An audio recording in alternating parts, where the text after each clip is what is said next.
Mesdames et messieurs, bonjour et bienvenue à cette nouvelle édition de À l'heure de Pékin. Nous sommes en ligne avec notre consoeur Shang Hui depuis Beijing en Chine. Aujourd'hui, nous allons parler de l'exposition sur la consommation en Chine. De quoi s'agit-il exactement? Shang Hui, bonjour.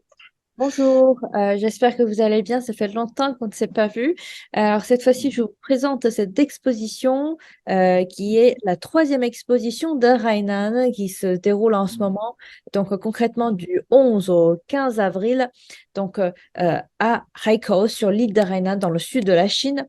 En effet, pour faire simplifier cette présentation, deux questions. Qu'est-ce qui est apprécié sur le marché chinois et quelles sont les nouvelles opportunités sur le marché chinois et à l'international?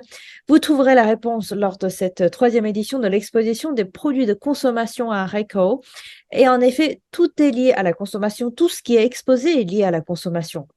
On peut parler de la nourriture, des boissons, la mode, la logistique, le commerce électronique, la haute technologie, l'intelligence artificielle, le tourisme et aussi les véhicules verts et équipements de sport. En bref, tout est lié à la consommation et aussi euh, exposé à cette occasion, à l'événement. Donc, ce sera un bon moment d'apprécier ces produits qui sont en exposition, ces services qui sont en exposition. Et en même temps, c'est un grand moment annuel pendant lequel le monde entier peut prendre le pouls de la consommation chinoise. Et d'ailleurs, c'est aussi l'occasion de dégustation.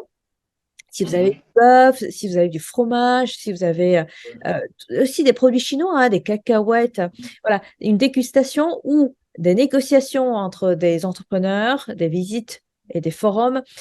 Bref, en fait, l'occasion, une grande foire ou cette grande exposition qui permet aux marques chinoises et étrangères aussi de lancer leurs euh, nouveaux produits, l'opportunité de s'échanger, de trouver de nouvelles opportunités.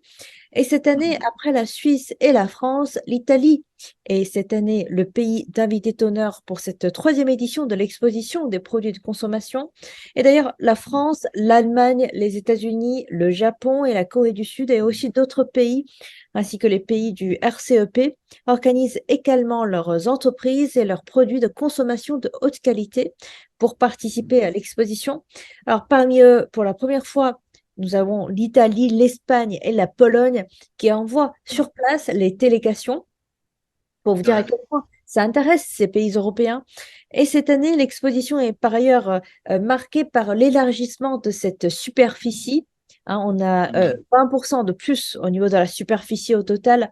Et aussi pour des marques dédiées, des marques internationales, des marques étrangères, eh bien, ils représentent 80% de la superficie totale.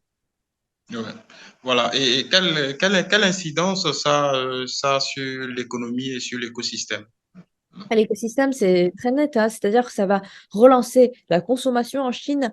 Il faut quand même qu'on se rappelle à nos chers téléspectateurs, c'est que la Chine est aujourd'hui le deuxième plus grand marché de consommation au monde et la contribution de la consommation à l'économie nationale a augmenté.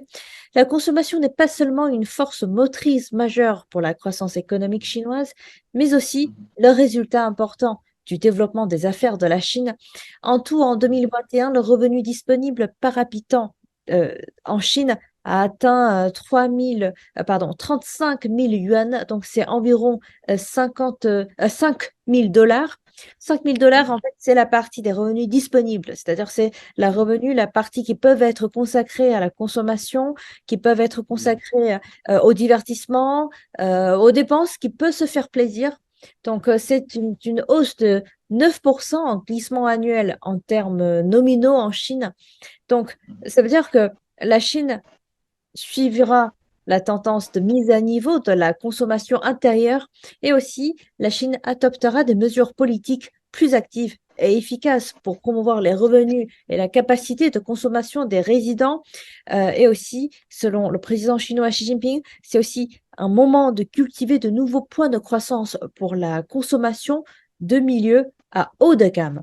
Donc, c'est très important. En effet, si on regarde bien ce qu'il a dit, c'est qu'en Chine, il y aura une montée en gamme de la consommation. Donc, de ce point de vue-là, on peut dire que un marché chinois qui reste aujourd'hui un marché bénéficiant d'un vaste potentiel, hein, qui attire le regard non seulement des Chinois, mais aussi le regard du monde entier, de savoir comment bien profiter de ce potentiel du marché chinois, aussi de cette montée en gamme, dans sa volonté de dépenser de l'argent dans le futur. Donc effectivement, beaucoup d'opportunités à venir. Voilà. Voilà. J'espère qu'on a fait le tour de la question, à moins qu'il y ait d'autres détails par rapport à ce sujet. Là, pour l'instant, c'est tout ce que je peux vous fournir comme information. Et j'espère déjà, avec toutes ces informations déjà détaillées, ça peut attirer votre curiosité sur la Chine et sur le marché chinois. Merci beaucoup, Shang Hui. Merci de nous avoir entretenus sur ce sujet si important qu'est la consommation. Nous allons nous retrouver sûrement dans quelques jours pour d'autres développements. À bientôt. À bientôt.